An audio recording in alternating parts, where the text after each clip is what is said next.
Hello everyone. तो कैसे हो आप लोग। तो आज हम लोग टीचिंग एप्टीट्यूड को डिस्कस करने वाले हैं और वन शॉट में हम लोग इसको रिवाइज करके खत्म कर देंगे। और इस लेक्चर में आपको जितने भी इंपॉर्टेंट कॉन्सेप्ट है वो सारे के सारे कॉन्सेप्ट के ऊपर थोड़ा सा एक्सप्लेनेशन मिलेगा। तो चलिए बिना किसी देरी के हम लोग स्टार्ट करते हैं और हमारा सबसे पहला कंटेंट है ब्लूम्स टैक्सोनॉमी। तो ब्लूम्स टैक्सोनॉमी क्या होता है। जनरली सबसे पहले तो आपको इस टॉपिक से ये क्वेश्चन पूछा जा सकता है कि ये दिया किसने था। तो ये दिया था बेंजामिन ब्लूम। और कभी दिया था ये, पब्लिश कभी किया गया था, तो 1956 को। मतलब लगभग अगर बात करें तो 75 साल पहले इस टेक्सोनॉमी को या फिर आप बोलो इस थ्योरी को पब्लिश किया गया था। इसमें बेसिकली क्या बताया गया था कि जनरली हम लोग कोई चीज लर्न करते हैं, किसी चीज का नॉलेज लेते हैं। तो वो नॉलेज लेने का प्रोसेस क्या है। एक स्टूडेंट अगर किसी चीज का नॉलेज लेगा, लर्निंग करेगा, तो लर्निंग करने का क्या लेवल्स रहेंगे, क्या प्रोसेस रहेगा, उस चीज के ऊपर बात करी गई है। और उसके बाद इन्होंने ये बताया है कि इस लर्निंग करने का तीन तरीका है। उसमें उन्होंने बताया है कि लर्निंग करने का तीन तरीका है। एक थिंकिंग, ठीक है। एक अफेक्टिव थिंकिंग को हम लोग कॉग्निटिव डेवलपमेंट भी बोलते हैं, कॉग्निटिव, अफेक्टिव और साइकोमोटर। तो ये तीन तरीके से कोई भी नॉलेज लेता है या उसको वो स्टडी करता है।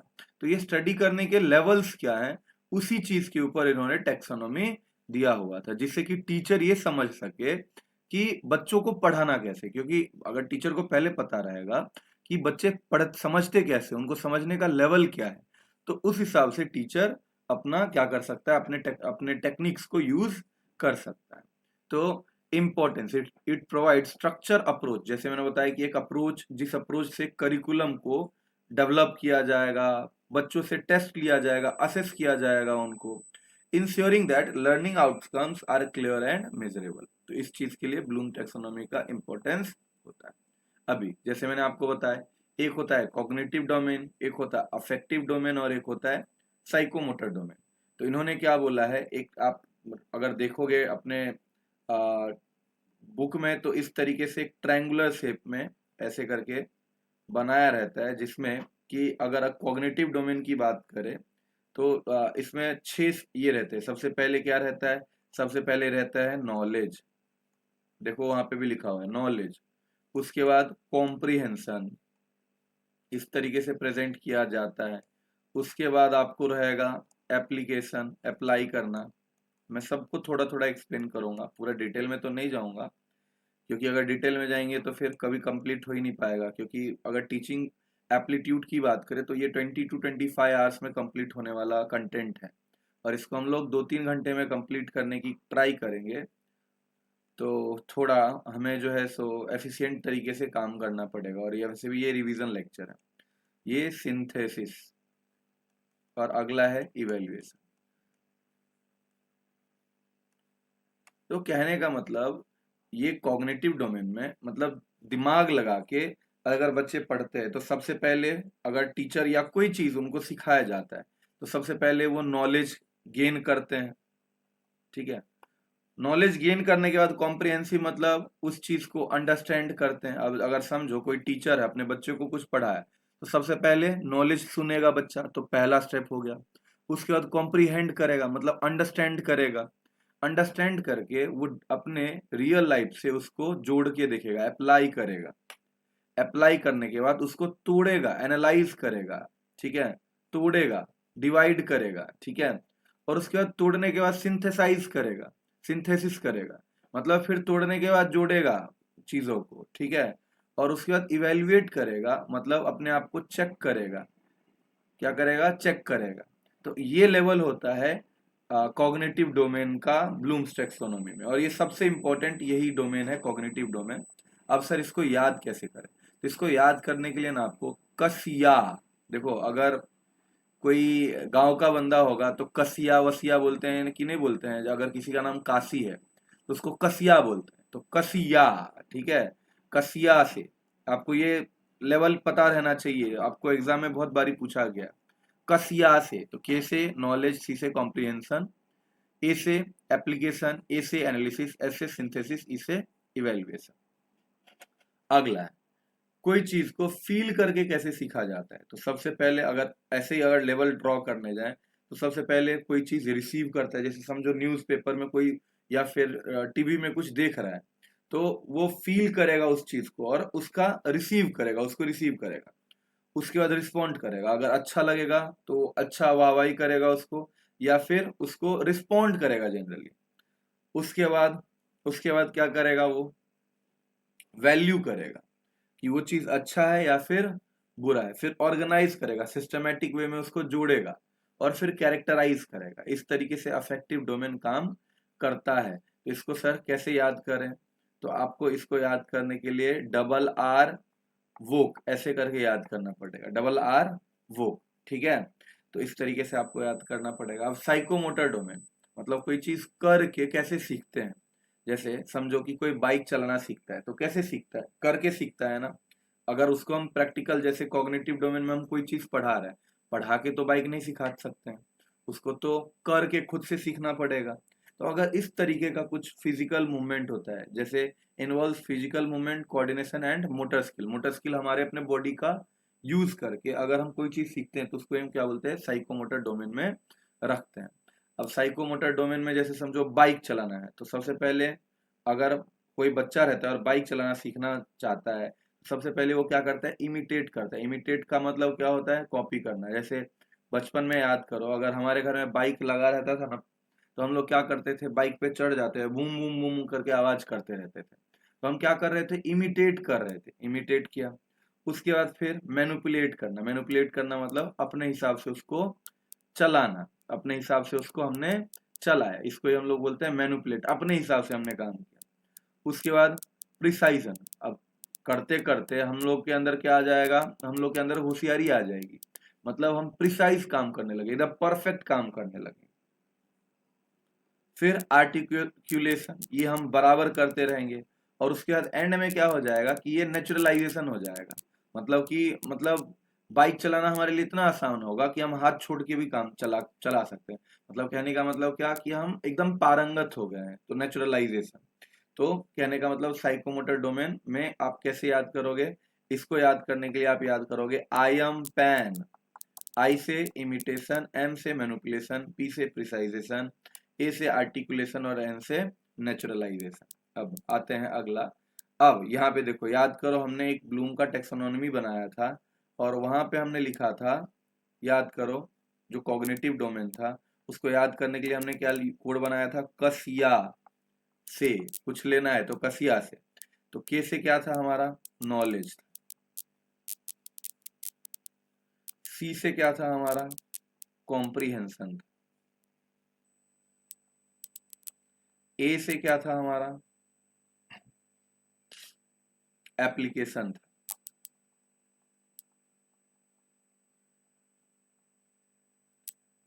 देन फिर अगला ए से क्या था, एनालिसिस। और फिर एस से क्या था, सिंथेसिस। और ई से क्या था, इवैल्यूएशन। तो जो ब्लूम्स थे उनके ही स्टूडेंट थे जिनका नाम था एंडरसन और कॉथवॉल। उन्होंने क्या किया, इस टेक्सोनॉमी को रीडेवलप किया और उन्होंने जो यहाँ पे नाउन था उसको वर्ब में कन्वर्ट कर दिया। जैसे यहाँ पे नॉलेज था तो उन्होंने क्या कर दिया, उसको रिमेम्बरिंग कर दिया, ठीक है, नॉलेज मतलब रिमेम्बरिंग।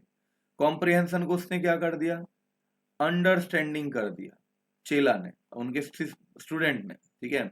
फिर एप्लीकेशन के बदले उन्होंने क्या कर दिया, अप्लाई करना कर दिया। अब मेन खेला ना यहाँ से होगा, ध्यान से देखना, ठीक है। उसके बाद एनालिसिस को एनालिसिस एनालाइजिंग कर दिया, ठीक है।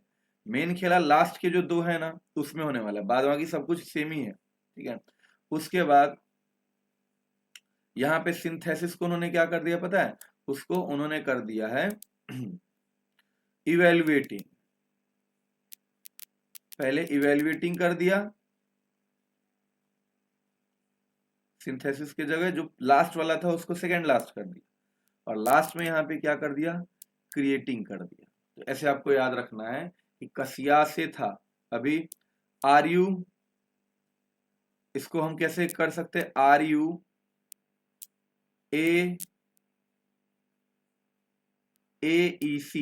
RUAAEC, ठीक है, ऐसे करके याद कर सकते हैं हम लोग।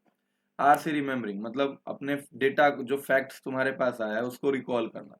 अंडरस्टैंड मतलब अपने आइडियाज अपने कॉन्सेप्ट को एक्सप्लेन करना, अप्लाई करना, मतलब जो न्यू सिचुएशन आएंगे उस पर उसको ड्रॉ करना, ठीक है, एनालाइज करना, मतलब दो चीज में कनेक्शन करना, या फिर दो चीज क्या सही है, क्या राइट है, क्या रॉन्ग है, उसको डिवाइड करना, हमने पढ़ा हुआ है ये ऑलरेडी। इवेल्युएटिंग मतलब जस्टिफाई करना कि वो डिसीजन जो तुमने लिया है वो सही है या गलत है। और क्रिएटिंग मतलब प्रोड्यूस अ न्यू और ओरिजिनल वर्क। तो ये ब्लूम्स टैक्सोनॉमी का एक बहुत इंपॉर्टेंट कॉन्सेप्ट हो जाता है इसी तरीके से समाप्त।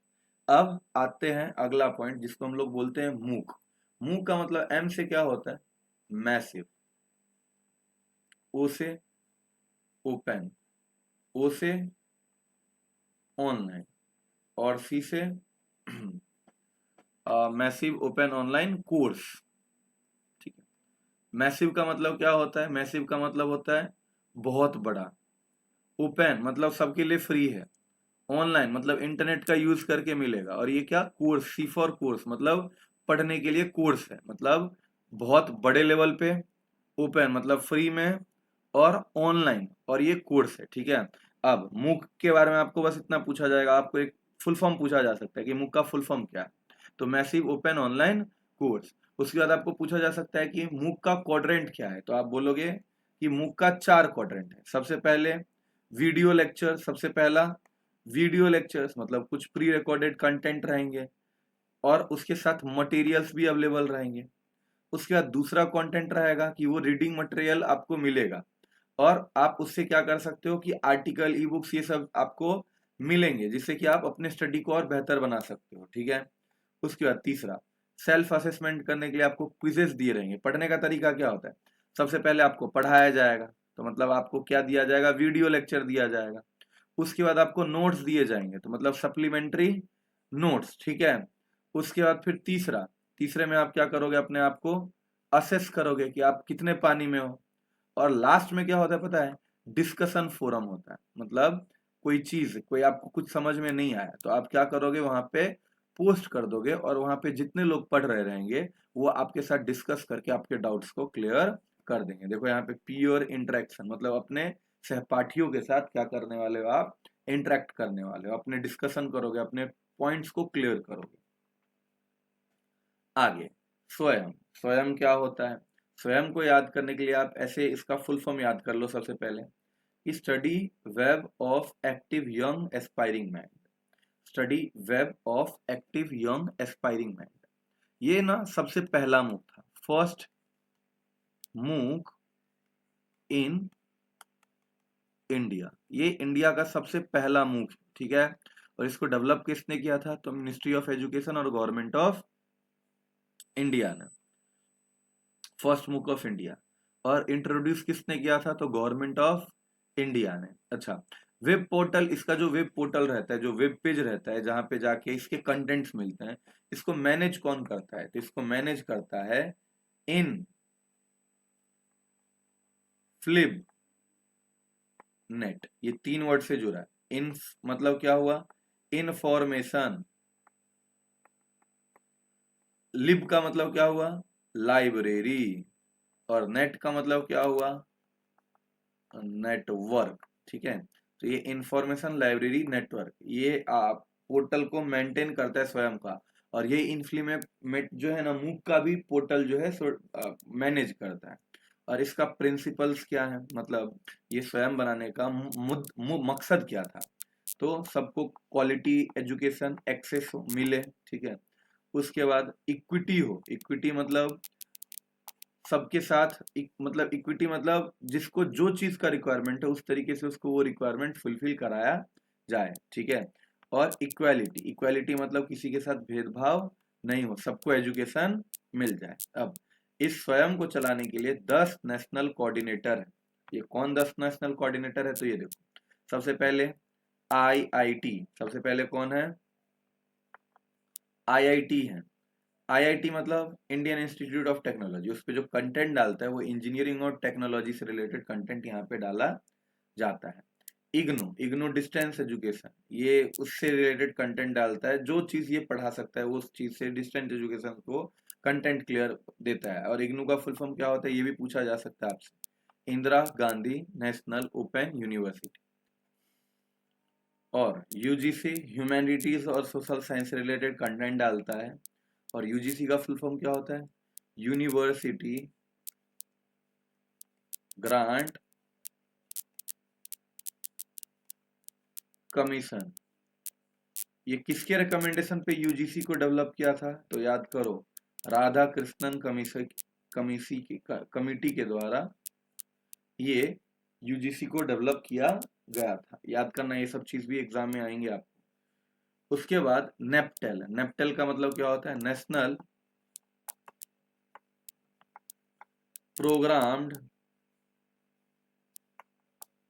टेक्नोलॉजिकल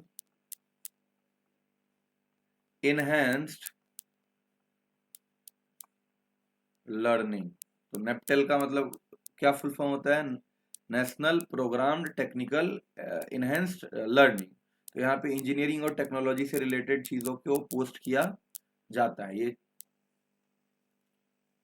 अच्छा, एनआईओएस का मतलब क्या होता है, एनआईओएस का मतलब होता है national institute of open schooling. ठीक है, तो ये स्कूल एजुकेशन ये प्रोवाइड करता है। IISc, Indian institute of science, ठीक है, ये साइंस रिलेटेड कंटेंट डालता है। AICT, all India council for technological technical education, technical education provide करता है। आईआईटी बॉम्बे इंजीनियरिंग कोर्स देता है। NITTTR, national institute of teacher training and research, ये टीचर ट्रेनिंग देता है। और देन इसके बाद है TISS, Tata institute of social studies, यहाँ पे सोशल साइंस और ह्यूमैनिटी से रिलेटेड कंटेंट आते हैं।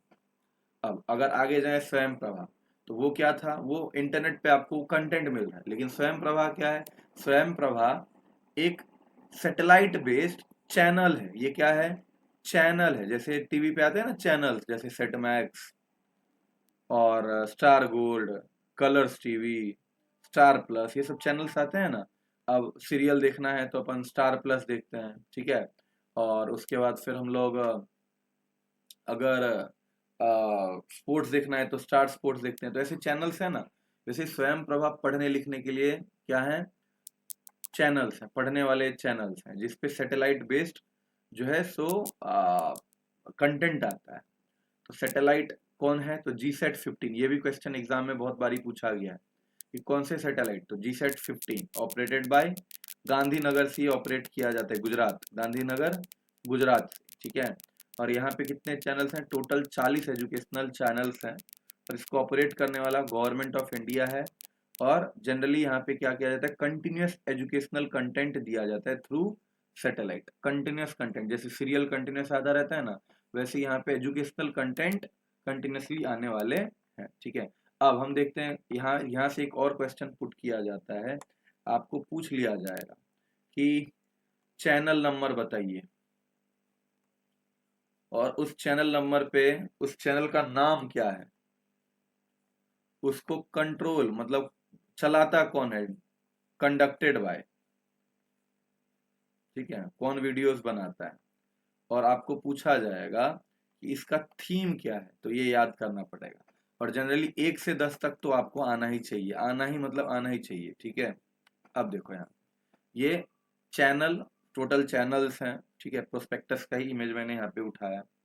सबसे पहला चैनल की अगर बात करें तो चैनल नंबर 1 जिसको मैनेज करता है CEC, न्यू दिल्ली, इस चैनल का नाम है वगीस, ठीक है। और ये लैंग्वेज और लिटरेचर के ऊपर फोकस करता है।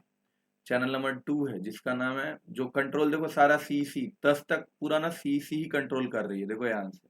तो मैं अभी CEC नहीं बोलूंगा, डायरेक्टली मैं जो है सो चैनल का नाम बताऊंगा। तो अगला चैनल का नाम क्या है, संस्कृति है, ठीक है।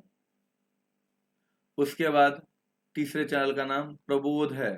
संस्कृति क्या करता है, हिस्ट्री, संस्कृति संस्कृति मतलब अपने हिस्ट्री को सिखाता है। Prabodh, Prabodh social and behavioural science को एक्सप्लेन करता है। और सरस्वती, देखो सरस्वती क्या करवाती है, हमको एजुकेशन देती है, तो एजुकेशन एंड होम साइंस। प्रबंधन क्या करता है, प्रबंधन मतलब कम्युनिकेशन, प्रबंधन करवाते हैं मतलब कम्युनिकेशन करवाते हैं, तो IC information communication management study. विधिक मतलब लॉ, तो यहाँ पे लॉ एंड लीगल स्टडीज के ऊपर डिस्कस किया जाता है। 9वां अगर हम बात करें तो इसका नाम है कौटिल्य और ये इकोनॉमिक्स और कॉमर्स पढ़ाता है। 8वां है आर्यभट्ट, ये फिजिकल और अर्थ साइंस पढ़ाता है। 9वां है स्पंदन और ये लाइफ साइंस पढ़ाता है। और दक्ष अप्लाइड साइंस। अब सर ये सब तो ठीक है, 10 नाम याद करने, लेकिन इसके लिए कोड क्या रखें, तो इसके लिए कोड मैंने बनाया हुआ है, रुको यहाँ पे मैं रब कर रहा हूँ थोड़ा, कोड बनाया है, very smart people study properly, very smart people study properly. और फिर याद रखना विराट कोहली एंड सचिन द्रविड़, VKAST, ठीक है। तो वी से हो जाएगा आपका वागीस, एस से हो जाएगा आपका क्या था सबसे पहले, संस्कृति, पी से क्या था, प्रबोध, एस से क्या था, सारस्वती, पी से क्या था, प्रबंधन, ठीक है। वी से क्या था, विधिक, के से क्या था, के से आपका कौटिल्य, याद करो कौटिल्य, ए से आर्यभट्ट, एस से क्या था, एस से था स्पंदन, और डी से क्या था, दक्ष। ये चैनल का नाम याद आ गया। इससे रिलेटेड आपको इसका क्या थीम मतलब क्या पढ़ाता क्या ये भी याद रहना चाहिए। वागीश से याद रखना, वागीश सबसे पहला है तो लैंग्वेज और लिटरेचर, बच्चा जन्म लेता है तो लैंग्वेज ही सीखता है ना। संस्कृति मतलब यहाँ पे अपने पास्ट के बारे में बता रहे हैं तो मतलब हिस्ट्री। उसके बाद क्या है, प्रबोध में आप याद रखना, प्रबोध करना मतलब बात करना कैसे आना चाहिए, social and behavioural science, science के बारे में यहाँ पे बात की जा रही है। सरस्वत में और आई जोड़ दो तो सरस्वती मतलब क्या होगा, एजुकेशन, तो एजुकेशन एंड होम साइंस। प्रबंधन मतलब कम्युनिकेशन याद करना, information and communication management study. विधिक मतलब विधान मतलब लॉ, ठीक है। कौटिल्य जी ने क्या बनाया था, अर्थशास्त्र बनाया था मतलब इकोनॉमिक्स एंड कॉमर्स। आर्यभट्ट, उन्होंने भाई नंबर्स के साथ बहुत खेला था, और फिजिक्स में भी वैसा ही होता है ना, तो फिजिकल एंड अर्थ साइंस। और स्पंदन लाइफ साइंस है, लास्ट का तीनों साइंस ही है, देखो ध्यान से, physical and earth science, life science and applied science. तो ऐसे करके आप याद कर सकते हो। और बाद बाकी आपको चैनल्स के नंबर और उसको कौन ऑपरेट करता है वो चीज तो याद होना ही चाहिए। देख लो ये सारे चैनल्स के नंबर्स हैं और कौन ऑपरेट करता है और उसका थीम क्या क्या पढ़ाया जाता है, ये चीज यहाँ पे रखा गया। अगला मेथड, पढ़ने का दो मेथड होता है, एक लर्नर सेंटर्ड और एक टीचर सेंट्रिक। तो सबसे पहले हम लोग लर्नर सेंट्रिक पढ़ते हैं। लर्नर सेंट्रिक का मतलब क्या होता है कि स्टूडेंट का एक्टिव रोल रहेगा, टीचर क्या करेगा, बस पीछे से सपोर्ट करेगा जहां पे बच्चे फंसेंगे, लेकिन मेन रोल किसका रहेगा, स्टूडेंट का रहेगा। तो student participation and cater individual learning needs, interest and style, ये सब चीज होता है, ठीक है। अब मेथड्स, सबसे पहले क्या है, ग्रुप डिस्कशन, बच्चे आपस में इंगेज करेंगे और डिस्कस करेंगे कि क्या सही है क्या गलत है, कैसे करना है क्या नहीं करना है। अगला seminar, student present topic fostering independent research and communication skill. तो सेमिनार कंडक्ट किया जाएगा जहां पे बच्चे अपने आप को प्रेजेंट करेंगे, कुछ पढ़कर आएंगे और अपने आप को प्रेजेंट करेंगे, अपने टॉपिक्स को प्रेजेंट करेंगे, जिससे कि उनका रिसर्च करने का जो तरीका है वो डेवलप होगा, रिसर्च करने का स्किल डेवलप होगा, कम्युनिकेशन स्किल बढ़ेगा क्योंकि वो सामने जाके प्रेजेंट कर रहे हैं अपने आप को। अगला पैनल डिस्कशन मतलब कि एक तरीके से ये भी क्या हो गया, ग्रुप डिस्कशन टाइप का ही हो गया, जहाँ पे दो पैनल रहेंगे, दो ग्रुप्स रहेंगे, तीन ग्रुप्स रहेंगे, चार ग्रुप्स रहेंगे, और कोई एक पॉइंट दे दिया जाएगा जहाँ पे वो आपस में डिस्कस करेंगे, कुछ कॉम्प्लेक्स टॉपिक्स दिया जाएगा जिसमें आपस में वो डिस्कस करेंगे। अगला ब्रेनस्टॉर्मिंग, ब्रेनस्टॉर्मिंग का मतलब क्या होता है, कुछ आइडिया जनरेट करना, दिमाग में तूफान लाना। स्टॉर्म मतलब क्या होता है, तूफान लाना। तो ब्रेनस्टॉर्मिंग में भी क्या होगा, तूफान लाना, जिससे कि बच्चे आइडिया जनरेट करेंगे और क्रिएटिविटी होगा। जैसे कुछ टीचर्स होते हैं ना, आप लोग देखते रहोगे, टीचर्स ना खुद से डायरेक्ट बुक को यूज नहीं करते और खुद से सारा पॉइंट्स एक्सप्लेन नहीं करते, वो बच्चों से ही पूछ पूछ कर कहानी करते हैं, बच्चों के दिमाग को चलाने की कोशिश करते हैं। तो इसको ही हम बोलते हैं ब्रेन स्टॉर्मिंग। अगला है ट्यूटोरियल, वन ऑन वन और small group learning session for personalize instruction. तो वन ऑन वन पढ़ेंगे बच्चे, ठीक है, जहाँ पे बच्चे टीचर्स के साथ बहुत डिस्कस करेंगे। अगला है केस स्टडी। केस स्टडी मतलब कुछ रियल लाइफ से रिलेटेड उनको प्रॉब्लम दिया जाएगा और फिर उनको पूछा जाएगा कि अब इसको अपने नॉलेज को अप्लाई करो, तुम ये जगह पे कैसे बचोगे। जैसे समझो कि तुमको सिचुएशन दे दिया जाएगा और बोला जाएगा कि देखो ये पिक्चर है और यहाँ पे मर्डर हुआ है, अब तुम मुझे बताओ कि यहाँ पे खूनी कौन है। तो केस स्टडी दिया जाएगा, आपको एक केस दे दिया जाएगा, आपको बोला जाएगा कि आप इस सिचुएशन में पुलिस रहोगे तो क्या करो। अगला अगला है प्रोजेक्ट मेथड। प्रोजेक्ट मेथड मतलब आप बच्चों को कुछ प्रोजेक्ट दे रहे हो, जो आपने पढ़ाया है उससे रिलेटेड कुछ प्रोजेक्ट दे दो, बच्चे फिर उसके ऊपर रिसर्च करेंगे, टाइम लेंगे अपना, और उसके बाद फिर रियल लाइफ से अप्लाई करके वो उस चीज को अच्छे से समझेंगे। तो बच्चों का रोल देखो यहाँ पे हर जगह ज्यादा है, role playing. Role playing playing को दिया था किसने, तो हार्बर्ट बैरो ने दिया था। और यहाँ पे बच्चों को एक सिचुएशन दिया जाएगा और बच्चों को रोल दिया जाएगा, उस हिसाब से बच्चे रोल के हिसाब से काम करेंगे। जैसे समझो कि कोई अकबर बीरबल के बारे में पढ़ाना है, तो हम एक बच्चे को क्या करेंगे, बीरबल का रोल दे देंगे, एक बच्चे को क्या दे देंगे, अकबर का रोल दे देंगे। तो उससे क्या होगा, बच्चे अपने आप को बीरबल समझेंगे और अकबर समझेंगे, और अकबर और बीरबल के बीच में कैसे कॉन्वर्सेशन हुआ था वो बहुत अच्छे से समझ पाएंगे, ठीक है। अगला सिम्युलेशन। सिम्युलेशन मतलब क्या, ये भी एक तरीके से रोल प्लेइंग ही है, जहाँ पे बच्चे रियल वर्ल्ड एक्सपीरियंस से क्या करेंगे, रिलेट करेंगे, ठीक है। और ये कार्ल स्मिथ दिए थे, ठीक है। अगला इंडक्टिव मेथड। इंडक्टिव मेथड का मतलब क्या होता है कि जनरलाइजेशन हमको मतलब सबसे पहले क्या दे दिया जाएगा कि कुछ जनरल चीजें दे दी जाएगी। जैसे ये जनरल, जैसे समझो कोई सिंपल चीजें दे दी जाएगी और उसके बाद फिर उस सिंपल चीजें से कुछ स्पेसिफिक चीज सिखाई जाएगी। तो जनरल टू स्पेसिफिक यहाँ पे कंडीशन होता है इंडक्टिव मेथड में। मतलब कि बच्चों से पूछा जाता है, बच्चों के दिमाग को तेज किया जाता है, कुछ जनरल आइडियाज दे दिए जाएंगे। समझो कि तुमको बता दिया जाएगा, तुमको डेमोक्रेसी के बारे में बता दिया जाएगा, अब तुमसे पूछा जाएगा कि भाई अब इससे स्पेसिफिक रिलेटेड कुछ क्वेश्चन पूछा जाएगा। तो बच्चे क्या करेंगे, उस एग्जाम्पल, जैसे कुछ टीचर्स होते हैं ना कि हमको पहले एक कहानी दे दे बता देंगे और उस कहानी से फिर कंटेंट अपना एक्सप्लेन करते हैं। जैसे समझो कि कोई अगर कॉमर्स का टीचर है और वो डिमांड को एक्सप्लेन कर रहा है, तो डिमांड को एक्सप्लेन करने से पहले वो बच्चों को सिखाएगा कि भैया क्या होता है डिजायर। डिजायर एक इंसान था, उसका मन किया कि भाई जो है सो हमें एक कार खरीदना चाहिए, लेकिन उसके पास एबिलिटी था, उसके पास एबिलिटी भी था, मतलब उसके पास पैसे भी थे, लेकिन वो उसका मन नहीं कर रहा है उसको खरीदने का। तो ये सिचुएशन को डिमांड बोलेंगे क्या, तो बच्चे बोलेंगे नहीं। तो उसके बाद फिर सर पूछेंगे कि अच्छा डिमांड के लिए क्या क्या होना चाहिए, तो बच्चे बोलेंगे कि सबसे पहले इच्छा होना चाहिए, मतलब डिजायर होना चाहिए, फिर क्या होना चाहिए, एबिलिटी होना चाहिए, फिर क्या होना चाहिए, विलिंगनेस होना चाहिए। तो टीचर ने क्या किया, एक जनरल टर्म बताया और उस जनरल टर्म से एक स्पेसिफिक चीज जो कि डिमांड है उसको एक्सप्लेन किया, ठीक है। तो ये होता है इंडक्टिव मेथड। अगला है थिंक पेयर शेयर। इसमें क्या होता है, स्टूडेंट थिंक इंडिविजुअली। सबसे पहले बच्चे इंडिविजुअली कुछ कंटेंट के ऊपर सोचते हैं और उसके बाद फिर वो अपने then pair to discuss and finally shares idea with the class. उसके बाद फिर आपस में पेयर बनाते हैं और पेयर बनाने के बाद अपने डेटा को शेयर करते हैं पूरे क्लास के सामने में। तो अच्छा, अभी ये सारे मेथड्स जो हमने पढ़े, इससे बेनिफिट क्या होगा, तो बच्चों का एक्टिव पार्टिसिपेशन होगा, इनकरेज करा जाएगा उसको, कोलैबोरेशन, बच्चे आपस में साथ मिलजुल के पढ़ाई करेंगे। उसके बाद क्रिटिकल थिंकिंग, बहुत गहन सोचने की क्षमता जो है सो बढ़ाई जाएगी बच्चों का। कम्युनिकेशन स्किल बढ़ जाएगा क्योंकि अपने डेटा को प्रेजेंट कर रहे हैं, अपने आप को प्रेजेंट कर रहे हैं। प्रॉब्लम सॉल्विंग, क्योंकि हम प्रॉब्लम दे रहे थे उनको और प्रॉब्लम को सॉल्व कर रहे थे।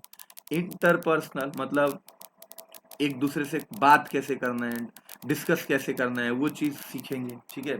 ये सब हो गया। अब कुछ मेथड्स देखते हैं जो यहाँ पे नहीं हुआ था या हुआ भी था तो हमको याद करना रहेगा क्योंकि एग्जाम में पूछा जाता है। जैसे आपको पूछा जाएगा कि प्ले वे मेथड का थीम क्या था, तो प्ले वे मेथड का थीम था learning through play and activity. इसको डेवलप किसने किया था? तो फ्रेडरिक फ्रोबेल ने डेवलप किया था। उसके बाद किंडरगार्टन मेथड किसने उसका थीम क्या था? तो एक्टिविटी बेस्ड लर्निंग था किंडरगार्टन। और यहाँ पे जो है सो एक्सप्लेन किया गया था किसके द्वारा? तो फ्रेडरिक फ्रोबेल के द्वारा। उसके बाद अगला पॉइंट है Montessori method. Montessori method self directed and hands on, मतलब खुद से बच्चे पढ़ेंगे। और ये डेवलप किसने किया था? तो मारिया मोंटेसरी ने। ठीक है। Project method. Project method learning through real life problem solving, और ये किसने दिया था? किलपैट्रिक ने दिया था। ह्यूरिस्टिक मूवमेंट, ह्यूरिस्टिक मेथड का थीम क्या था?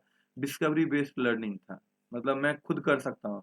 ह्यूरिस्टिक मतलब क्या? आई कैन डू, मतलब मैं कुछ भी कर सकता हूँ, मैं डिस्कवर करूंगा और लर्न कर लूंगा। और ये दिया किसने था? तो हेनरी एडवर्ड आर्मस्ट्रॉन्ग ने दिया था। तो ये सब चीज आपको याद रहना चाहिए। अब कुछ टीचर सेंटर्ड मेथड हम लोग देखते हैं। टीचर सेंटर मेथड क्या होता है? जहाँ पे टीचर बस बोलता जाता है और बच्चे बस सुनते जाते हैं। मतलब एक्टिव पार्टिसिपेशन किसका रहेगा? टीचर का रहेगा। और बच्चों का कैसा पार्टिसिपेशन रहेगा? तो वो पैसिव पार्टिसिपेशन रहेगा। ठीक है। बच्चों का रोल नहीं रहेगा, टीचर आएंगे पढ़ाएंगे चले जाएंगे। तो सबसे पहला क्या है उसमें? Lecture method.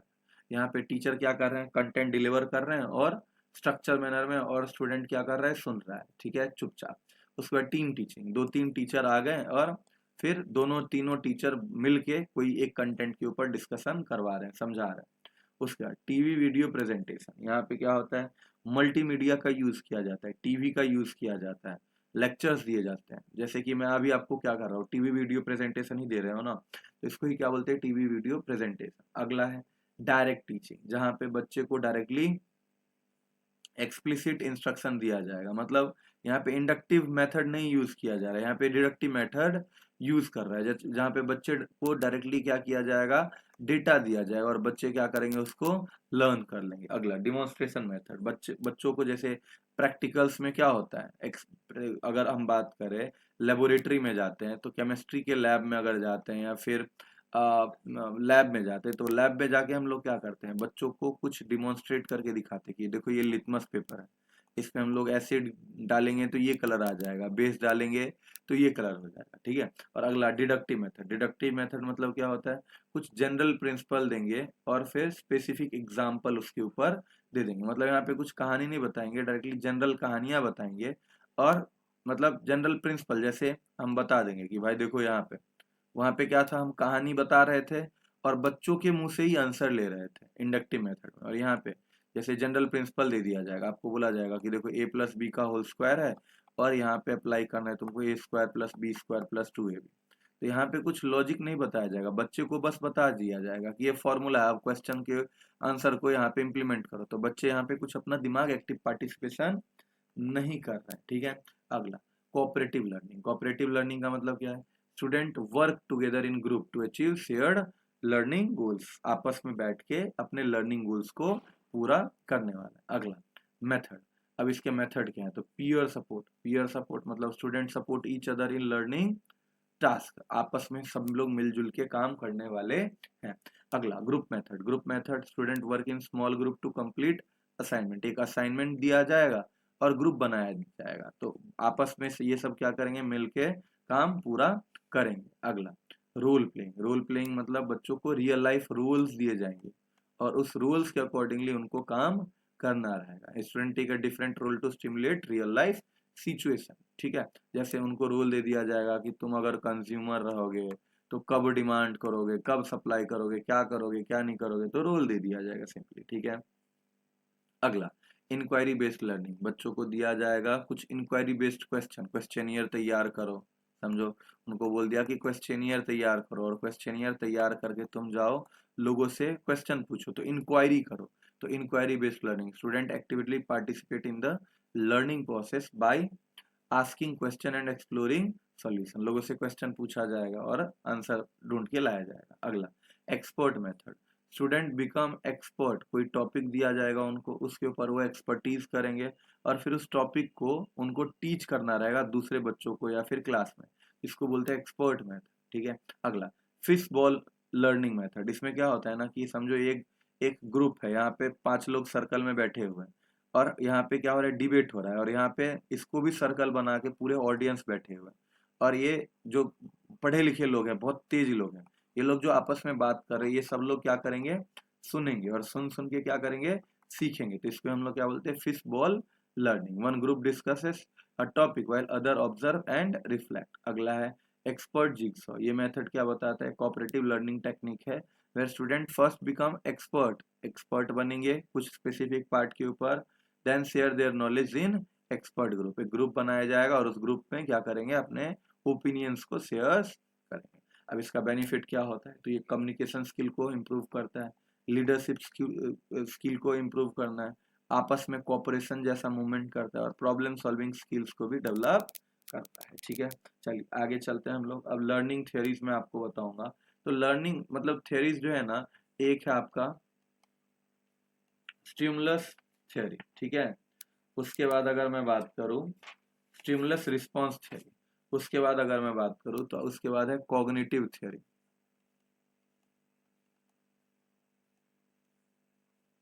कॉग्निटिव के बाद सोशल लर्निंग। ये टोटल 3 टाइप के थ्योरीज होते हैं पढ़ने के लिए, लर्निंग करने के लिए। सबसे पहला लर्निंग थ्योरी है जहाँ पे क्लासिकल कंडीशनिंग है और ऑपरेंट कंडीशनिंग है, और एक थर्ड इनके क्या स्टिमुलस रिस्पॉन्स थ्योरी दिया हुआ है जो हम सब देखने वाले हैं। अच्छा, क्लासिकल कंडीशनिंग में क्या होता है कि एक सिचुएशन बनाया गया, ठीक है, एक कंडीशन बनाया गया और उसका रिस्पॉन्स कैसे होता है वो बताया गया। जैसे एक डॉग को लिया गया और डॉग को एक भूखा रखा जा रहा था, और फिर बेल बजाया जा रहा था और उसके सामने खाना हाजिर हो जाता था। फिर ऐसे करते करते बराबर ये काम होता था कि डॉग है, डॉग के सामने पहले बेल बजाया और बेल बजाने के बाद फिर खाना दे दिया। फिर तीसरे रोज भी ऐसा ही किया, बेल बजाया और बेल बजाया और खाना दे दिया। तो पहले क्या हो रहा था, बेल, उसके बाद फिर क्या हो रहा था, खाना। चौथे दिन क्या किया गया कि डॉग को भूखा रखा गया और बेल बजाया गया और खाना दिया नहीं गया। तो बेल बजते ही जो डॉग था उसके वो क्या करने लगा, सेलिब्रेट करने लगा, मतलब लार टपकाने लगा। ठीक है, तो था क्या, पेवलो का सोच क्या था कि लार ही टपकाना है, डॉग को सेलिब्रेट करवाना है बेल की आवाज से। तो इन्होंने क्या दिखाया कि रिस्पॉन्स दिखाया। बेल क्या है, स्टिमुली है, और कुत्ता जो सेलिब्रेट कर रहा था वो क्या था, रिस्पॉन्स था। तो क्लासिकल कंडीशन दिया था किसने, पेवलो ने। और यहाँ पे स्टिमुलस रिस्पॉन्स मतलब कुछ ऐसा किया जाए जिससे कि जो हमको रिस्पॉन्स चाहिए वो मिल जाए। तो ये डॉग के साथ एक्सपेरिमेंट किया गया था। अगला ऑपरेंट स्कीनिंग, ऑपरेंट कंडीशनिंग, इसको दिया था बीएफ स्कीनर ने। और इसमें इन्होंने क्या किया था, रैट के साथ एक एक्सपेरिमेंट किया था। उसको एक केज में बंद कर दिया था और वहां पे 2 बटन दे दिए थे, एक रेड बटन थे और समझो एक ब्लू बटन थे। ठीक है, रेड और ब्लू। रेड बटन दबाते ही चूहे को क्या लगता था, इलेक्ट्रिक शॉक मिलता था, और ब्लू बटन दबाते ही उसको क्या होता था कि कुछ खाना मिल जाता था, चीज मिल जाता था। अब चूहे चूहा ने रेड बटन को भी दबा के एक्सपेरिमेंट किया, ब्लू बटन को भी दबा के एक्सपेरिमेंट किया। रेड बटन बटाने से उसको क्या मिल रहा था, पनिशमेंट मिल रहा था, ठीक है, और ब्लू बटन दबाने से उसको रीइंफोर्समेंट मिल रहा था, या फिर आप बोल सकते रिवॉर्ड मिलता था। तो फिर चूहा ने ये चीज समझ लिया कि लाल बटन को दबाना नहीं है, और फिर उसने क्या किया, ब्लू बटन दबाने लगा और उसको खाना चीज मिलने लगा। तो अच्छा काम करेंगे तो अच्छा खाना मिलेगा, अगर रेड बटन दबाएंगे तो खराब खाना मिलेगा। ठीक है, उसके बाद थॉर्डिंग के स्टिमुलस रिस्पांस थ्योरी, इन्होंने जो है सो एक्सपेरिमेंट किया था चिंपांजी के ऊपर। इन्होंने क्या किया था, एक केज में बहुत सारे बॉक्स रख दिए थे और उसमें एक चिंपांजी को कैद कर दिया था और ऊपर में केला लटका दिया था। ठीक है, अब चिंपांजी को अच्छा लगता है केला, लेकिन केला पहुंचने के लिए उसकी हाइट से बहुत ऊपर है। तो और यहाँ पे बॉक्स भी पड़ा हुआ था। तो धीरे धीरे चिंपांजी ट्राई करता गया कि एक बार ऐसे कूदते हैं, एक बार ऐसे कूदते हैं, एक बार ऐसे कूदते हैं। बहुत बार कूदा लेकिन नहीं पहुंच पाया। बाद में उसने बॉक्स के ऊपर बॉक्स को इकट्ठा किया और बॉक्स के ऊपर चढ़ गया और केला ले लिया। तो यहाँ पे बेसिकली कहने का मतलब क्या है, यहाँ पे ट्रायल एंड एरर हो रहा है। मतलब एक बार ट्राई करो, गलत होगा, फिर से ट्राई करो, फिर गलत होगा। एक बार आते आते तुमको क्या हो जाएगा, तुम चीज सीख जाओगे, और अगर एक बार तुम चीज सीख जाओगे तो फिर तुम्हारा काम हो जाएगा, फिर तुम वही चीज रिपीट में करोगे। लर्निंग इस तरीके से ही वहां पे सिखाया गया। तो थॉडिंके का स्टिमुलस रिस्पॉन्स थ्योरी इस तरीके का था, ट्रायल एंड एरर वाला मेथड था। अब यहाँ पे दो लॉ है, एक प्राइमरी लॉ है और एक सेकेंडरी लॉ है।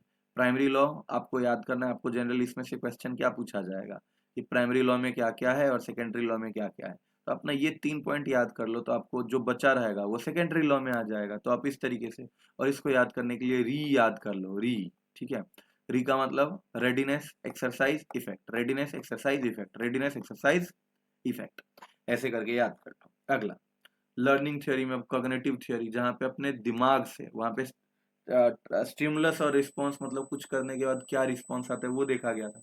यहाँ पे हम देखेंगे कि हम अपना थिंकिंग स्किल से कैसे कोई चीज को समझते हैं। तो यहाँ पे पियाजेट का एक कॉग्निटिव डेवलपमेंट था, और यहाँ पे पियाजेट ने ये एक्सप्लेन किया था, जो बच्चा है ना, बच्चा लिटिल साइंटिस्ट है।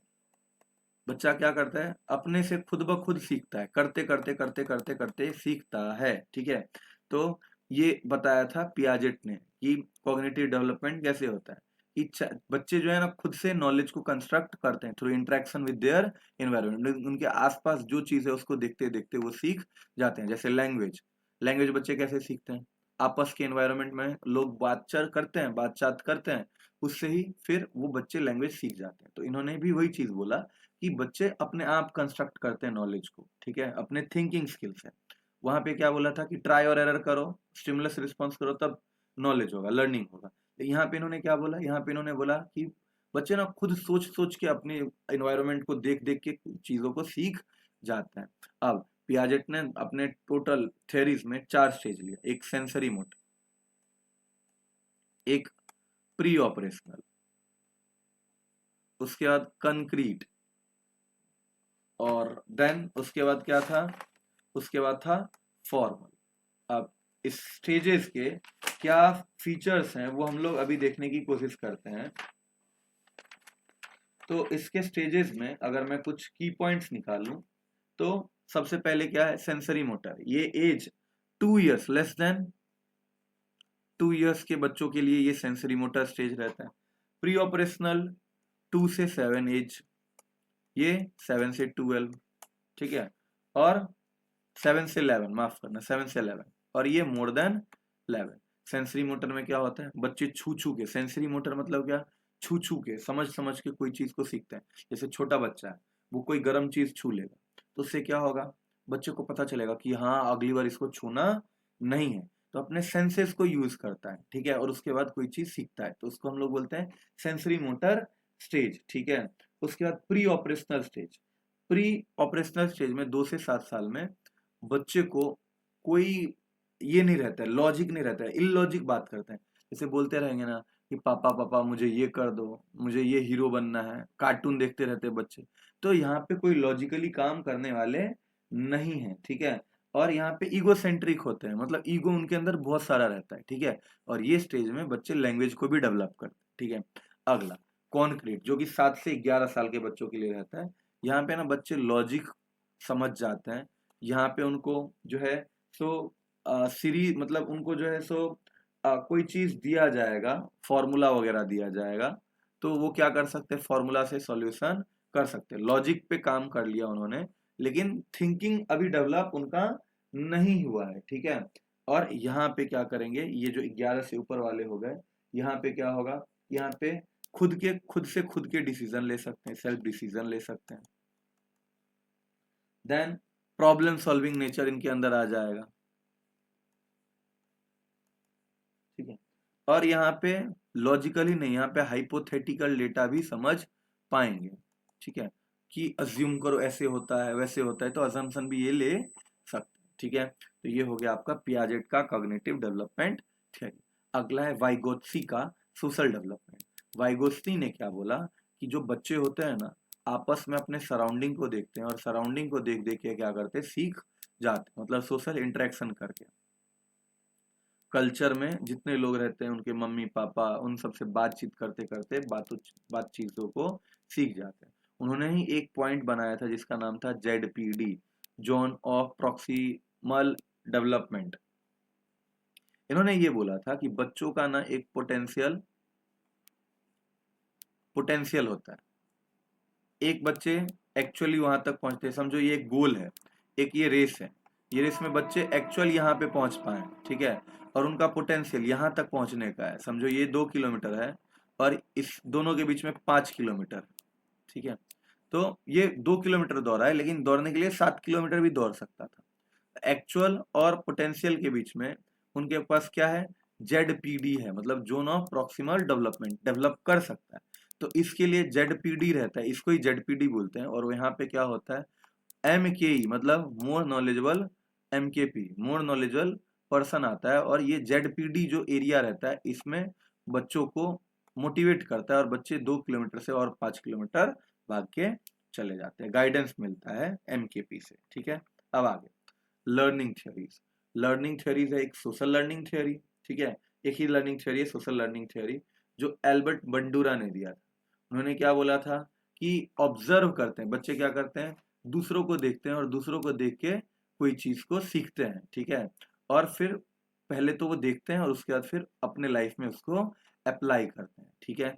और उसका उन्होंने स्टेप दिया था कि सबसे पहले क्या होगा, बच्चे अटेंटिव होके बातों को सुनेंगे, दूसरे के कैरेक्टर को समझेंगे कि दूसरा काम कैसे कर रहा है उसको देखेंगे, उसके बाद उसी चीज को रिटेन करेंगे, मतलब अपने लाइफ में अप्लाई करेंगे। फिर रिप्रोडक्शन, ठीक है, अपने फिर क्या करेंगे, वो खुद से वो चीज को कॉपी करेंगे। जैसे अगर समझो कि कोई बच्चा है और कोई बच्चा देख रहा है अपने भैया को बाइक चलाते हुए, तो पहले तो देखेगा कि भैया बाइक जब चला रहा है तो लेफ्ट साइड में क्लच है और राइट साइड में एक्सेलरेटर है, ठीक है। तो सबसे तो पहले वो देखेंगे, अटेंटिव होके वो चीज को देखेंगे, उसके बाद फिर उसको रिटेन करेंगे, मतलब अपने दिमाग में भर लेंगे, ठीक है।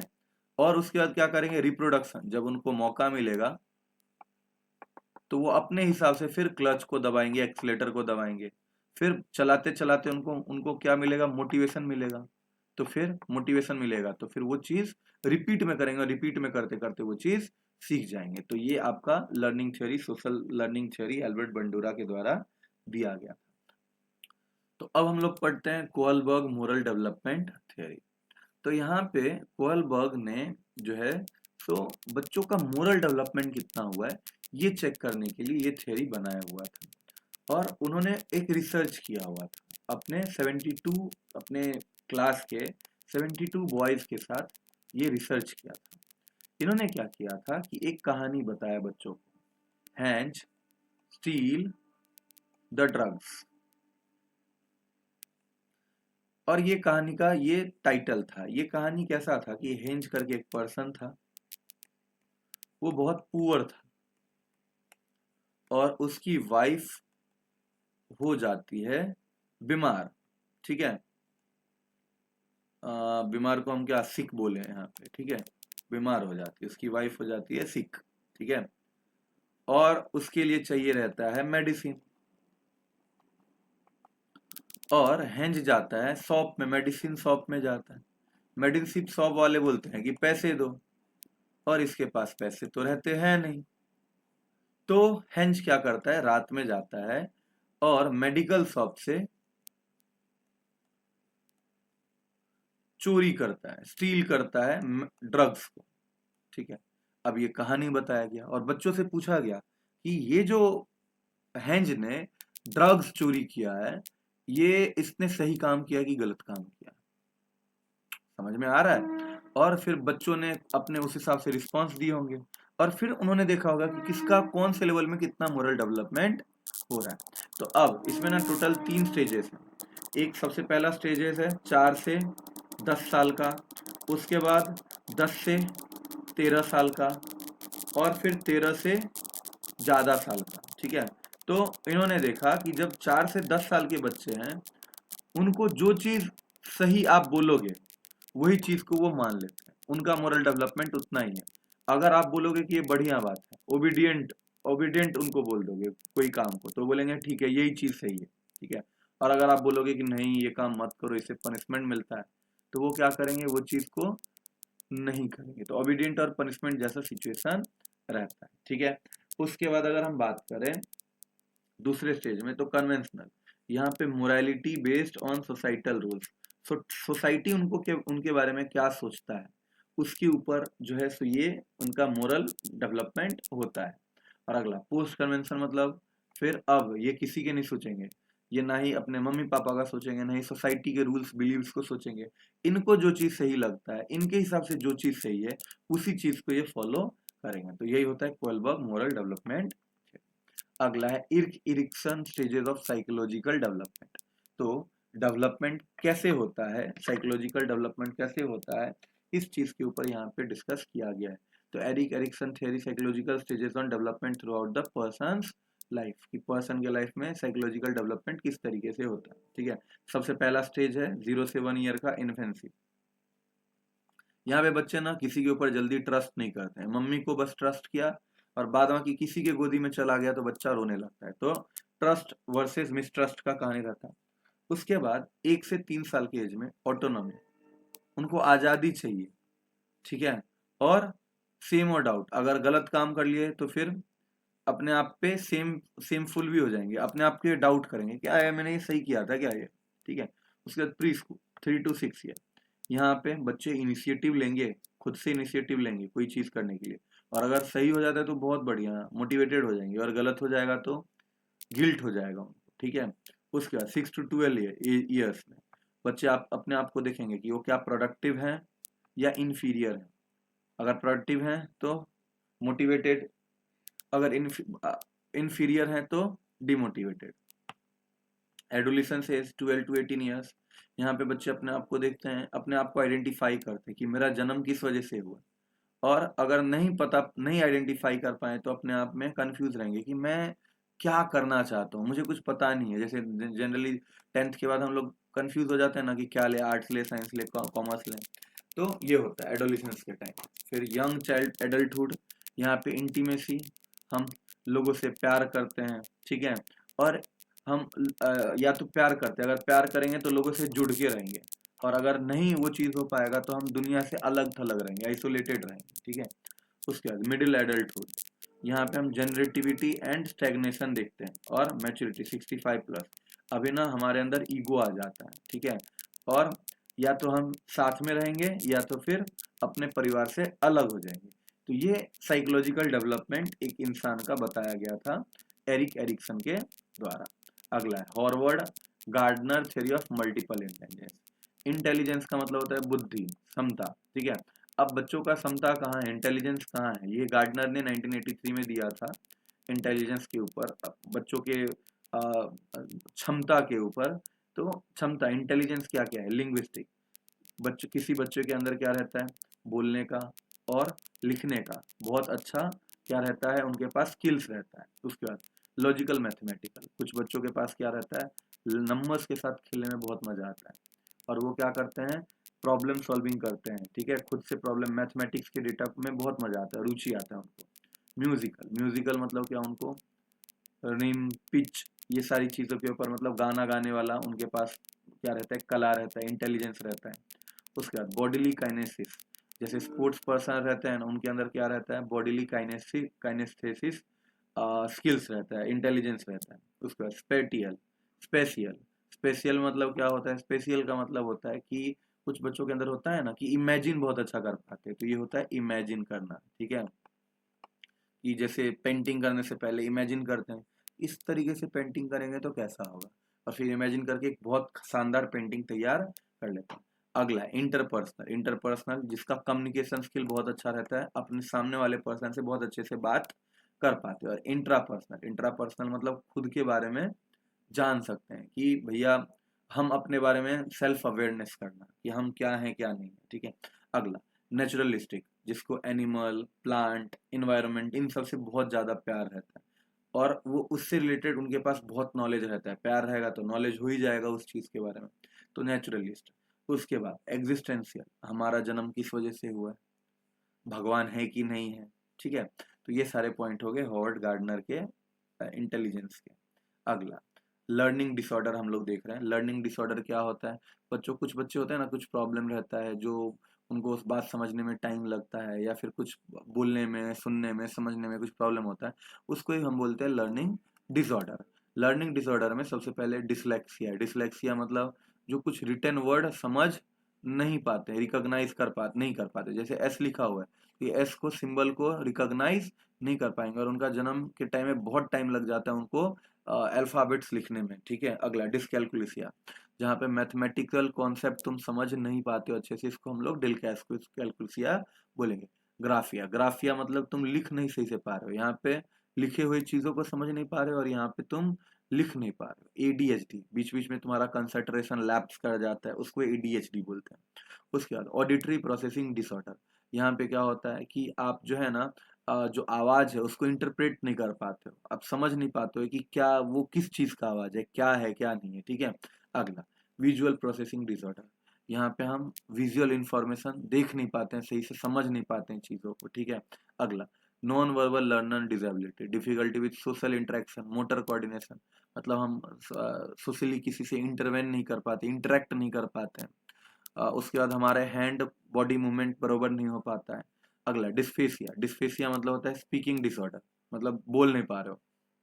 और अफेसिया होता है लैंग्वेज डिसेबिलिटी, मतलब आप कोई एक लैंग्वेज सीख ही नहीं पाते, जैसे इंग्लिश आप सीख ही नहीं पा रहे। अगला डिस्प्रैक्सिया, जहाँ पे आपके साइकोमोटर्स का प्रॉब्लम होगा, जैसे हमने पढ़ा था ना यहाँ पे नॉन वर्बल लर्निंग डिसेबिलिटी, उसके अंदर ही क्या आएगा, डिस्प्रैक्सिया आएगा, जहाँ पे तुम अपने मोटर्स को, अपने उंगलियों को, स्किल्स को, अपने बॉडी के पार्ट्स को अच्छे से मूव नहीं कर पा रहे, उसको हम लोग बोलते हैं साइकोमोटर प्रॉब्लम। अगला डिसार्थिया, यहाँ पे क्या होगा, न्यूरोलॉजिकल डिसऑर्डर, और तुम इसके चक्कर में बोल नहीं पाओगे सही से, सोच सोच के तुम बोलोगे, बहुत टाइम लगाओगे। ठीक है, ये होता है। और अगला क्या है, डिस्टोपिया, यहाँ पे इसको तुम ये भी बोल सकते हो सटरिंग, हकला के बात करना। ठीक है, अगला डिस्टोपिया, हम अपने वर्ल्ड को, अपने सराउंडिंग को गलत इमेजिन करते हैं, उसको हम लोग बोलते हैं डिस्टोपिया। ठीक है, अब देखते हैं ब्लेंडेड लर्निंग। ब्लेंडेड लर्निंग मतलब क्या होता है कि पहले टीचर बच्चे को क्या करेगा, फेस टू फेस पढ़ा देगा, और उसके बाद फिर बोलेगा क्या कि तुम, या फिर ब्लेंडेड लर्निंग का मतलब क्या होता है, जहाँ पे कुछ चीजें ऑफलाइन पढ़ा दिया गया और कुछ चीजें ऑनलाइन पढ़ा दिया, combination of online learning and face to face instruction. अब इसके टाइप्स क्या है, तो सबसे पहला रोटेशन मॉडल, पहले ऑनलाइन और फिर इन पर्सन, मतलब ऑनलाइन पहले बता दो और उसके बाद फिर student rotate between different learning environment, rotation model है ना ये। तो कभी एक बार पहले ऑनलाइन और फिर ऑफलाइन, फिर कभी ऑफलाइन पहले और फिर ऑनलाइन बाद, इस तरीके से। अगला फ्लेक्स मॉडल, प्राइमरी ऑनलाइन पढ़ाया जाएगा और फिर बाद में फेस टू फेस, तो इसको हम लोग फ्लेक्स मॉडल बोलते हैं। अगला है फ्लिप्ड मॉडल, फ्लेक्स बोलो या फ्लिप्ड बोलो, दोनों का मतलब एक ही होता है। फ्लिप्ड का मतलब क्या होता है, पहले ऑनलाइन, देखो इनवर्ट ट्रेडिशनल लर्निंग, पहले ऑनलाइन और फिर कॉलेज में जाके, स्कूल में जाके ऑफलाइन। ठीक है, ऑनलाइन घर में, ऑफलाइन क्लास, तो इसको हम लोग बोलते हैं फ्लिप्ड क्लास। ठीक है, अब इसका बेनिफिट क्या होता है, तो प्रोवाइड मोर क्लासरूम टाइम, जहाँ पे हम इंटरेक्टिव एक्टिविटीज कर सकते हैं, और सेल्फ डायरेक्टेड लर्निंग भी किया जा सकता है, अपने हिसाब से अपने टाइम को लेते हुए यहाँ पे सीखा जा सकता है। अब ऑनलाइन इंगेजमेंट टूल्स जो टीचर स्टूडेंट्स के पास होता है, तो एक है कहूत, कहूत क्या करता है, कुछ क्विजेस बनाता है, जिससे कि जो क्विजेस रहते हैं उससे आप क्या कर सकते हो कि सॉल्व करके अपने आप को असेस कर सकते हो। अगला है सॉक्रेटिव, जहाँ पे आपको रियल टाइम क्विजेस मिलते हैं और फिर तुरंत के तुरंत असेसमेंट हो जाता है। अगला है पैडलेट, देखो सब एक ही तरीके का है घुमा फिरा के, लेकिन सबका नाम अलग है। ये एक पैडलेट के बारे में आप याद रखना, पैडलेट बहुत इंपॉर्टेंट है। पैडलेट एक क्या है, जैसे हम लोग स्कूल में जाते थे तो एक ग्रीन बोर्ड रहता था ना, उस पर स्टिक करते थे हम अपने नोटिस बोर्ड को, तो ऐसे पैडलेट क्या है, it is a virtual board है, जहाँ पे हम कुछ नोटिस वगैरह यहाँ पे रख देते हैं। अगला Miro, online white board for team collaboration, ये व्हाइट बोर्ड है for team collaboration. Vbox, audience response system, यहाँ पे ऑडियंस का रिस्पॉन्स देखा जाता है। Edmodo, social learning platform for student and teacher, ये सोशल लर्निंग मतलब सोसाइटी से लर्न कैसे करना है वो यहाँ पे आता है एडमोडो में। अब आगे आते हैं type of assessment. Type of assessment के लिए आप यहाँ पे देखो, सबसे पहले फॉर्मेटिव असेसमेंट, मतलब चलते चलते कोई चीज को असेस करना, मतलब क्या, चेक करना कि लर्निंग प्रोसेस कैसे चल रहा है। ठीक है, इसको ही हम लोग क्या बोलते हैं, असेसमेंट बोलते हैं। ठीक है, अब सर असेसमेंट कितने टाइप का होता है, तो सबसे पहला असेसमेंट है फॉर्मेटिव असेसमेंट। फॉर्मेटिव असेसमेंट का मतलब क्या होता है, जो आप बात बात में, पढ़ाते पढ़ाते कोई चीज पूछ रहे हो, बच्चों से पूछ पूछ के समझ रहे हो कि बच्चों का लर्निंग किस लेवल पे है, उसको हम लोग क्या बोलते हैं, फॉर्मेटिव असेसमेंट। उसके बाद अगला है आपका समेटिव असेसमेंट। समेटिव असेसमेंट का मतलब क्या होता है? समेटिव असेसमेंट का मतलब होता है कि जब आपने पढ़ा दिया बच्चों को, उसके बाद एंड में आप बच्चों से क्या कर रहे हैं, पूछ रहे हैं या फिर असेस कर रहे हैं, उनको टेस्ट कर रहे हैं कि बच्चों ने ओवरऑल कितना समझा। फॉर्मेटिव मतलब चलते चलते बात करते करते पूछ लिया, और समेटिव मतलब ये पढ़ाते पढ़ाते होता है। तो ongoing assessment to monitor student progress, और समेटिव ये फाइनल असेसमेंट, एंड में चेक किया जाता है कि बच्चों को कितना मतलब समझ में आया है। डायग्नोस्टिक मतलब क्या होता है? बच्चों को चेक करना रहता है कि बच्चों बच्चों ने पहले क्या पढ़ा था, अभी जो पढ़ रहे हैं उन दोनों के बीच में गैप कितना है। जैसे प्रीवियस नॉलेज को चेक करना। जैसे अब कोई चीज मैं पढ़ा रहा हूँ 12th में, तो 11th का नॉलेज मैं चेक करूंगा कि नहीं करूंगा कि बच्चों को 11th में कितना आ रहा था। तो उसको ही हम लोग बोलते हैं डायग्नोस्टिक असेसमेंट। अच्छा, आपको एग्जाम में ना ये assessment for learning, assessment of learning, assessment as learning, assessment in learning, ये आपको पूछा जाए। अगर ये पूछा जाए तो इसको समझने के लिए समझो, टीचर है, कहानी बताता हूँ, कहानी के तौर पे समझ जाओगे। टीचर अपने स्टूडेंट को, समझो, राम मंदिर घुमाने के लिए लेके जाता, ठीक है। राम मंदिर घुमाते घुमाते, ठीक है, अगर कुछ पूछे तो उसको हम क्या बोलते हैं? Assessment in learning. मतलब राम मंदिर घूम रहे सामने कुछ दिखा, अब बच्चों से पूछ लिया कि भाई ये क्या होता है, तो घूमते घूमते पूछे तो उसको बोलते हैं असेसमेंट इन लर्निंग, ठीक है। उसके बाद अगला, समझो कि आपस में बच्चे डिस्कस कर रहे हैं कि भाई ये देखो ये ऐसा है, हमने वैसा पढ़ा था, अब ऐसा है ये चीज, हमने फोटो में ऐसा देखा था, अभी ऐसा हो गया। तो बच्चे आपस में खुद को असेस कर रहे हैं कि हमने क्या पढ़ा था और यहाँ पे हम लोग क्या देख रहे हैं। तो इसको हम लोग बोलते हैं असेसमेंट एज लर्निंग, ठीक है। मतलब असेसमेंट एज लर्निंग मतलब बच्चे अपने में आपस में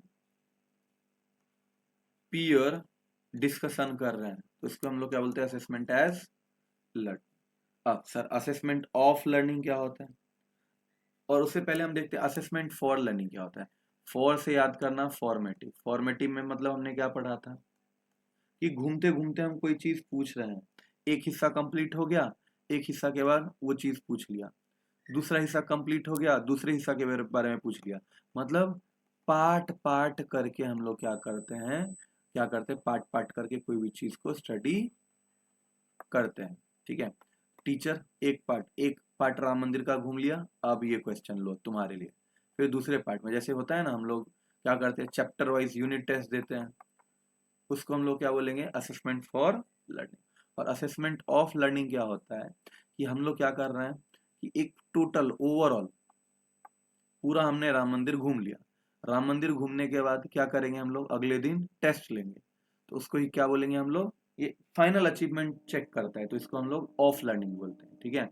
तो ये समेटिव लर्निंग की तरह होता है और ये ऊपर वाला फॉर्मेटिव असेसमेंट की तरह होता है, ठीक है। आगे, टाइप ऑफ लर्निंग थ्योरीज, तो क्लासिकल थ्योरीज इवान पैवलो ने दिया है, ऑपरेट का रिजनिंग बीएफ स्किनर ने दिया है। यहाँ पे कुत्ते का यूज किया गया था, यहाँ पे रैबिट का यूज किया गया था। Cognitive development gene Piaget, social development लेव वाइगोत्सी, सोशल लर्निंग अब बंडूरा ने दिया था, मोरल डेवलपमेंट कोलबर्ग, ये चीज अभी हमने जस्ट पढ़ा हुआ था कुछ देर पहले। अब आ गया, अब न्यू एजुकेशन पॉलिसी 2020 के ऊपर भी क्वेश्चन पूछा गया है बहुत सालों में। तो national education policy 2020 is a comprehensive framework for transforming education system in India, और it is approved by union cabinet. और ये 29 जुलाई 2020 को इम्प्लीमेंट कर दिया गया था। जो पुराने पॉलिसी थे 1986 को, इसको रिप्लेस किया गया था। अब इसके हाईलाइट क्या है? तो सबसे पहले तो स्कूल कैसा होगा? 5+3+3+4 का स्ट्रक्चर होगा। 10+2 वाला मॉडल अब खत्म हो जाएगा। 5+3, 5 छोटे बच्चे, फिर 3 3, और फिर 8वीं के बाद डायरेक्टली 4 साल का हमारा बोर्ड होगा, ठीक है। उसके बाद emphasis on early childhood care and education, बच्चों को बचपन में ही बहुत सारे नॉलेज दे देने। उसके बाद मल्टीलिंग्विज्म, मतलब बच्चों को जब छोटे रहेंगे तो उनके मदर लैंग्वेज में सिखाया जाएगा, फिर रीजनल लैंग्वेज में, मतलब रीजनल लैंग्वेज में सिखाया जाएगा, फिर धीरे धीरे उनका लैंग्वेज, फॉरेन लैंग्वेज भी सिखाया जाएगा, हिंदी वगैरह ये सब भी सिखाया जाएगा। लेकिन स्टार्टिंग जब बच्चा का होगा तब उनके मदर लैंग्वेज में, मदर टंग में ही बच्चों को पढ़ाया जाएगा। ठीक है। अब हायर एजुकेशन में क्या क्या है, पॉलिसीज लिया गया। तो सबसे पहले ग्रॉस एनरोलमेंट रेशियो 50% हमको करना है। एनरोलमेंट मतलब बच्चे एडमिशन ले, जैसे